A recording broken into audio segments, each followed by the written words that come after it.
तो मित्रों, आप कैसे हैं? ग्रीन इंडिया चैनल में आपका स्वागत है। आप खुश होंगे, मस्त होंगे, आनंदित होंगे। एक वृक्ष 10 पुत्र समान।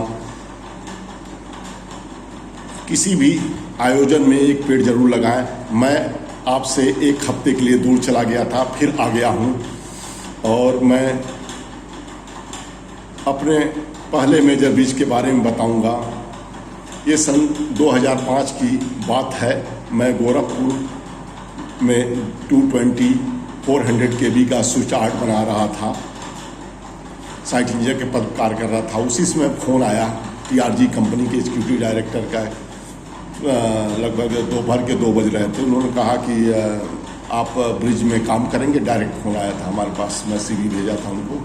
बोला कि मैं थोड़ा सा पकाया। फिर मैं बोला क्यों नहीं कर सकते हैं। किसी तरह तैयार हो गया। बोले कि दिल्ली आ जाओ। तो मैं कहा सैलरी वगैरह जो भी, मैं फ़ोन पे ही बात कर लिया था उनसे। तो बोले कि आ जाओ, हो जाएगा सैलरी वगैरह। तो दोस्तों मैं बता दूं, यहाँ पर मैं 6,000 रुपये पाता था और 12,000 रुपये पे हमारा वहाँ पे अपॉइंटमेंट हो गया। रहना खाना फ्री था। लगभग 14,000 रुपये में मेरा उन्होंने टेलीफोनिक डिस्कशन करके मेरे को बुला लिया दिल्ली। मैं दिल्ली गया, इंटरव्यू वगैरह लिया। उन्होंने ऑफर दिया कि भाई प्रोजेक्ट मैनेजर बन जाओ। लेकिन मेरी उस समय कैपेबिलिटी थोड़ी कम थी। प्रोजेक्ट मैनेजर का चार्ज नहीं लिया। मैं कहे कि भाई इतने साल अनुभव 10 साल हो गया है, क्यों नहीं ले सकते हो। हम कहे सर थोड़ी सी दिक्कत, अभी ब्रिज लाइन में मैं नया हूँ। तो फिलहाल दोस्तों मैं वहाँ इंटरव्यू दिया दिल्ली में। बड़ा खुश हुआ। अपॉइंटमेंट लेटर मिला 12,000 रुपया का और 2 + 1,000 खाने का और रहना फ्री था। मैं बहुत खुश हुआ और बड़ा मस्ती में धूमधाम से गोरखपुर आ गया और अपने पुराने कंपनी में गया। वहाँ लोग कहे कि बड़ा बेकार बेल्ट है वहाँ पे, गंगा जो कचला घाट है। मैं कहा कि चलो चलते हैं, देखते हैं। बेकार सिविल लाइन में तो हर जगह बहुत अच्छी साइटें नहीं मिलती है।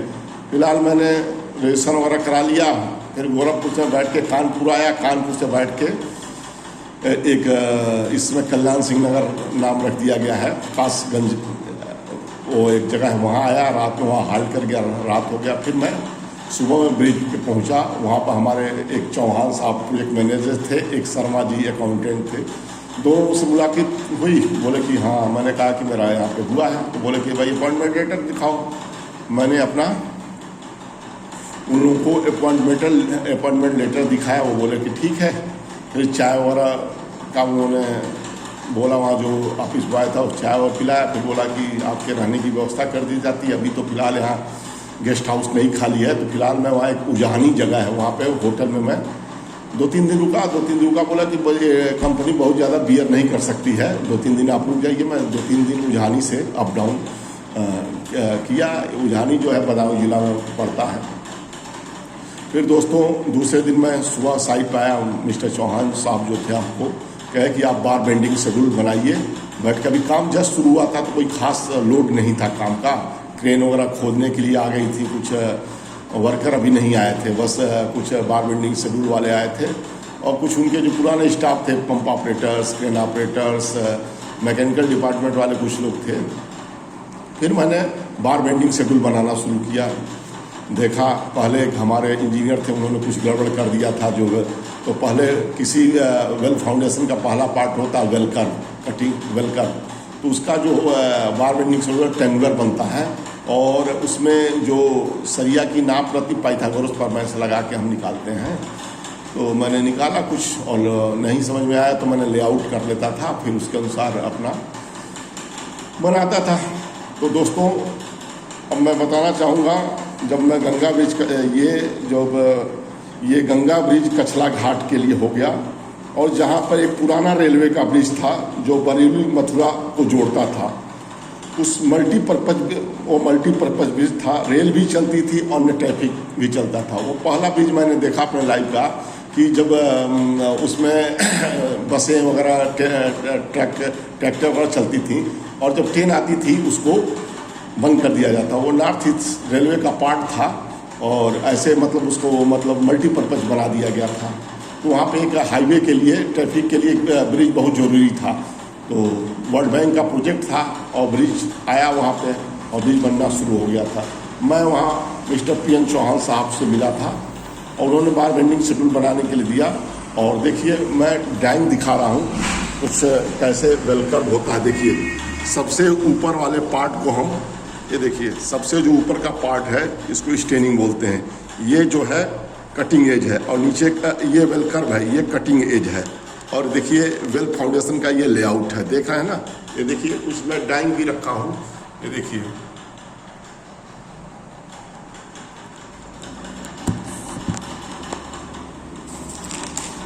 इस ब्रिज में एबटमेंट A1, A2 एंड 19 पियर थे, जिनका रेखा चित्र पोजीशन बना के मैं आपको अभी दिखाया हूँ। इस ब्रिज की लंबाई 595.5 मीटर थी एवं A1 के सेंटर से A2 के सेंटर तक और आगरा साइड अप्रोच की लंबाई 157 मीटर थी एवं बरेली साइड जो अप्रोच की लंबाई थी वो 251.10 अप्रोच रोड भी रहता है, हालांकि वो ब्रिज लेंथ नहीं आता है, लेकिन उसका भी बहुत महत्वपूर्ण रोल रहता है। और इसमें A1, P1 and A2, P20 की दूरी 28.9 मीटर स्पैन की दूरी थी और P1 से P20 के बीच की दूरी स्पैन की लंबाई 28.30 मीटर थी। मतलब इसमें जो एबटमेंट से P1 की दूरी जो थी 28.90 मीटर थी और जो P1, P2 दूरी थी वो 28.30। एक्चुअल में क्या होता है, थोड़ा जो एबटमेंट से और P1 की दूरी होती थोड़ा ज़्यादा रहती है, थोड़ा अलग उसका डिजाइन रहता है।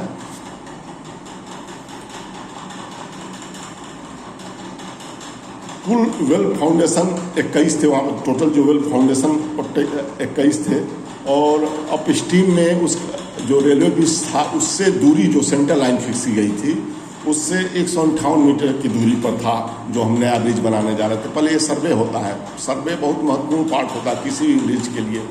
भाई कोई रेफरेंस होता है, तो हमारा वो ब्रिज था और वही उसी का टॉप लेवल और उसी का स्पैन मेंटेन होता है। इसलिए अगर स्पैन आगे पीछे करेंगे तो एफ्लेक्स होता है, एफ्लेक्स जो मतलब आपके ब्रिज को डैमेज कर देगा। पहले हम लोगों ने ब्रिज का सेंटर लाइन फिक्स किया, उसके सारे वेल फाउंडेशन के सेंटर वेल फिक्स किए गए। फिर टीबीएम जो है वो फिक्स, टीबीएम हम लोग बहुत दूर से लाए थे। वहाँ पे एक सिंचाई विभाग का एक छोटा सा कैनाल था, वहाँ पे फिक्स किया गया था। जो उसका साइफन है उस पर लिखा हुआ था, वहाँ पर सिंचाई विभाग का ऑफिस था। फिर वहाँ से हम लोग ट्रांसफ़र करके उसको लाए थे, 1-2 दिन लग गया था।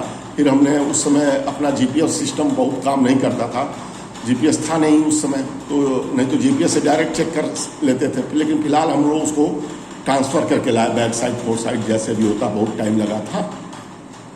फिर उसके बाद उसको हम लोग ला के एक जगह एक परमानेंट फिक्स कर दिया गया, जिसका हमको याद है वैल्यू 107.5 मीटर था। ब्रिज का टॉप RL 115.60 मीटर था। फिर हमने अब उसके बाद क्या हुआ, सारे सेंटर लाइन फिक्स कर दिए थे, सारे सेंटर लाइन फिक्स कर दिए थे। लेकिन क्या होता है ब्रिज में कि जो बीच के पोर्शन पहले मेकअप किया जाता है, कवर किया जाता है, क्योंकि पानी आने की संभावना बीच में ज़्यादा। तो बीच में गंगा नदी बह रही थी लगभग 40 मीटर चौड़ाई में, तो हम लोग ने उसके आगे पीछे के कुछ वेल ले लिए और उनके जो वेल का डाया था हमारे 7 मीटर था। 7 मीटर डाया में हमने गुटके रख दिए, 10-11 गुटके रख दिए जाते हैं, जिसपे हम कटिंग एज रख देते हैं। कटिंग एज अपना वेल कर्व होता है, स्टेनिंग रख दिया जाता है और स्टेनिंग के अंदर मिट्टी निकालते जाते हैं और स्टेनिंग अपना अंदर धंसता जाता है। तो आज मैं इतना ही आप लोगों को बताया हूँ और आगे और मैं इसके बारे में बताऊँगा। ये गंगा ब्रिज है, इसके बाद हमारे तमाम ब्रिज मेजर ब्रिज है, आपको काफ़ी आइडिया मिलेगा इससे, मतलब क्या क्या होता है ब्रिज में, कौन से पार्ट होते हैं। और देखिए मैं कुछ फिर से आपको ये ड्राइंग दिखा रहा हूँ।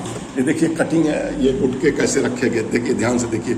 ये कटिंग, एक वुडन प्लांक, ये ट्रैफिक डायरेक्शन होता है, जिधर से गाड़ियाँ आती, traffic down up stream down stream होता है। और देखिए ये मोर्थ का बुक है, इसमें दिया हुआ है कैसे मतलब सिंकिंग कैसे करते हैं। देखिए ये हमारा ब्रिज का ड्राइंग है, इसमें दिखाया गया है कैसे मतलब ये पियर को शो किया गया है, इसका फाउंडेशन शो किया गया है। तो दोस्तों फिर मैं अगले वीडियो में आपको बताऊंगा आगे क्या होता है, अगले वीडियो में देखिएगा।